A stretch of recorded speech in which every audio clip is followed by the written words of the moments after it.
Hi, my name is Ralph and I'm an alcoholic. Well, what can I say? Here I am, trying something new. I've noticed over time that I rarely find or maybe don't make the time to reflect and talk about what's actually going in my life. The small wins, the struggles, the stuff I carry day to day. I don't go to recommended meetings, and that disconnect slowly builds a gap between me and my recovery. So I've decided to do something about it. This here is the first episode of what I hope becomes a daily habit, a series of personal reflections based on the daily reflections that we addicts all know and love so much. It's my way of staying close to my addiction story, my recovery, and the spiritual maintenance I know I need if I want to stay grounded and keep growing.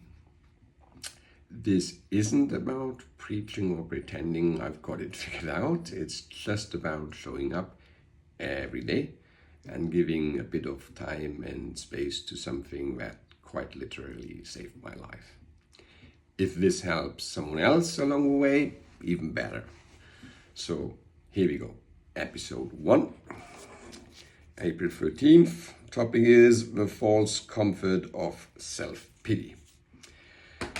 Self-pity. Wow. Yeah, that's a big one. Self-pity is a sneaky little bastard. It doesn't show up on the doorstep announcing itself. It creeps in quietly, disguised as justified sadness or being misunderstood. At first, it almost feels reasonable, and yeah, sometimes life has been rough. But self-pity isn't about the facts, it's about the story I tell myself about those facts and the role I cast myself in. In that role, the misunderstood victim starts to feel familiar, comfortable even. But the longer I stay in it, the more it isolates me. It disconnects me from reality, from gratitude, and from people who care about me. There was a time not long ago when I was out of work after being made redundant. What began at the time as a hopeful job search turned into a long, demoralizing grind.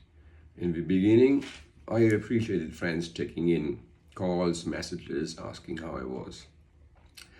But as the months dragged on and the silence from job applications grew, I started to dread those check-ins. I didn't want to keep repeating the same story, still nothing, still rough. I was tired of my own voice, ashamed, frustrated. In hindsight, now I see how much of that came from self-pity.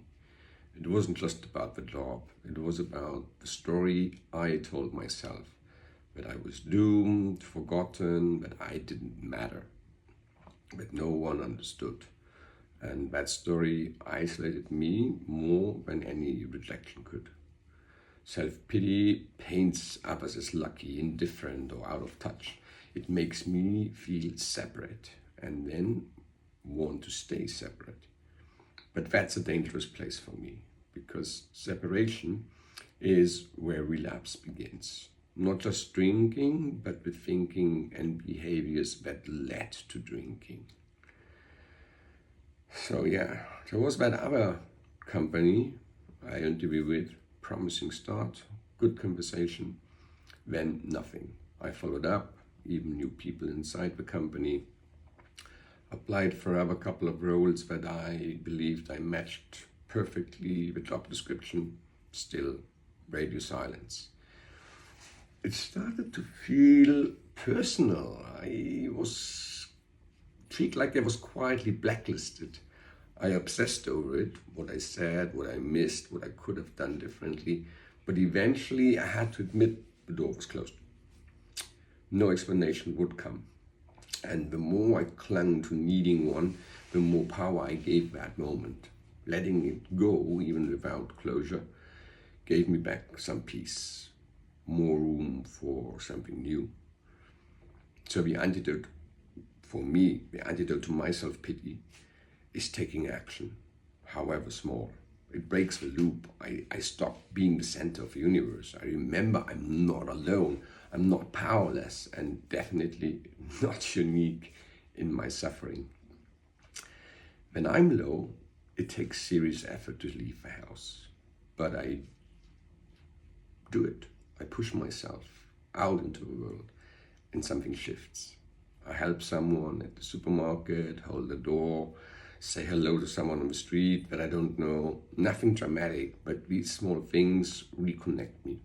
They remind me I can contribute, but I still matter, and that little spark is often enough to carry me back toward hope.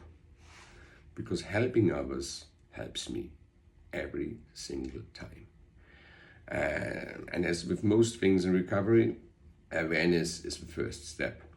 Awareness alone doesn't lift me off the couch, but it helps me see I have a choice. I can stay stuck or I can move.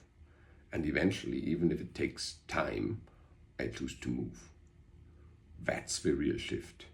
Not in the world, but in me. Self-pity wants me to wait for someone to rescue me, fix it, or say the magic words. But the real work is internal. I don't need to be rescued. I need to stay connected. So what I do, I pick up a phone, I write, I act.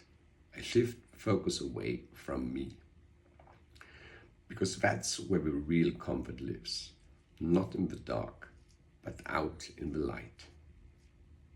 All right, folks, that's it for today. Fingers crossed, I'll be back tomorrow. My name is Ralph. I'm an alcoholic. Have a great day.